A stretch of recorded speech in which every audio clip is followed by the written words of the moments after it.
Hey guys! Today we're going to be doing a Your Planty questions answered by me.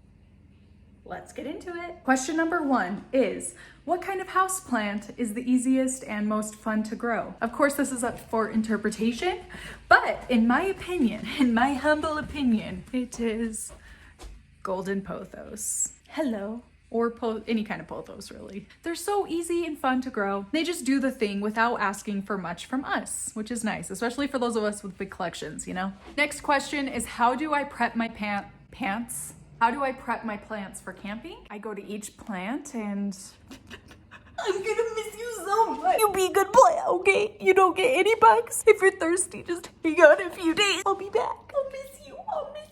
Just kidding, obviously, kind of. We don't really go camping for like extended periods. The longest we've camped this summer is 4 days. Plants can survive 4 days without water. Any plants I'm worried about though, I'll get a bowl, put some water in the bowl, sit the plant in it. It can soak up the water it needs while I'm gone. Although, do this at your own discretion. It can sometimes lead to root rot, although that's never really happened to me, but I can see it happening. So if you do that and your plant gets root rot, don't get mad at me, please. That's just what I do, and I haven't had an issue with it. Are monstera perus a nice plant, and would I recommend one? This is actually one of my favorite plants of all time.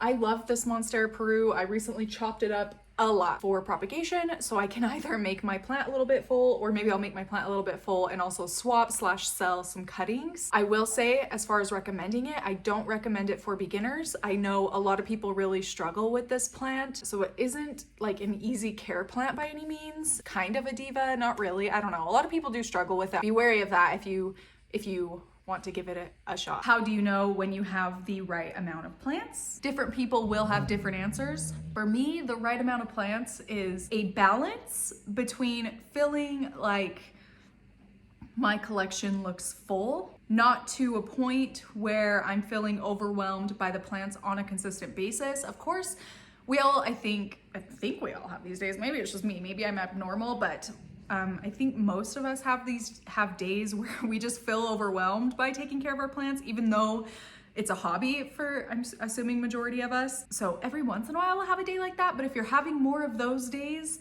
than days where you enjoy taking care of your plants, then I would say you have too many plants and maybe you should get rid of a few and reevaluate. Is it worth paying a hefty price tag for a plant I want, or should I wait? I guess if you have the money and you really, really want the plant, it's just up to if you think it's worth it to spend the money.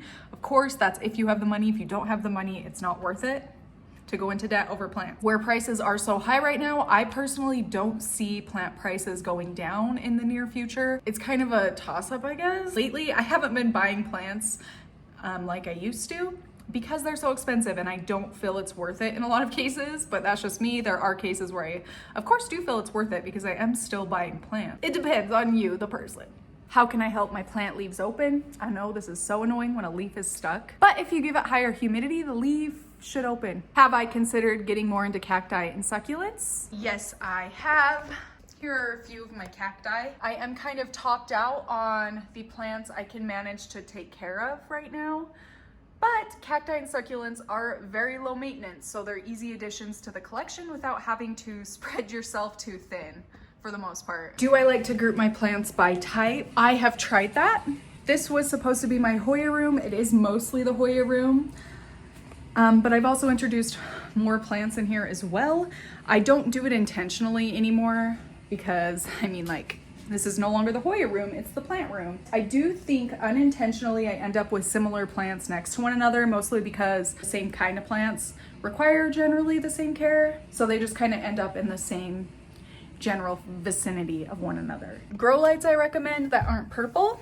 We're going down to my little propagation greenhouse because I actually don't use grow lights anywhere in my house except my little greenhouse thing, my little grow tent. These are the light fixtures I have in here.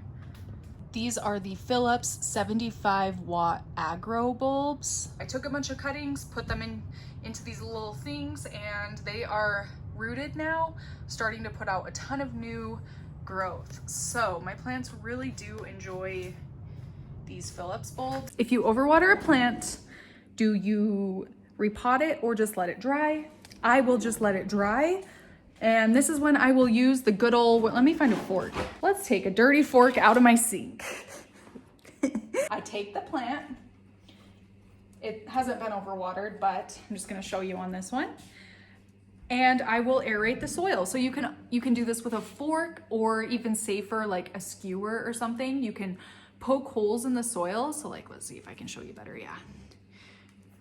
Or just kind of like toss up the soil around the edges of the pot to break it up a little bit. If you aerate the soil, it's going to help it dry out faster and give the roots some more airflow to help prevent root rot. So yeah, just go ahead and aerate the soil a little bit. If you're using a fork or something, be really careful not to damage the roots too much. And that's why I do recommend to go in on like the side of the pot, like put it completely on the side.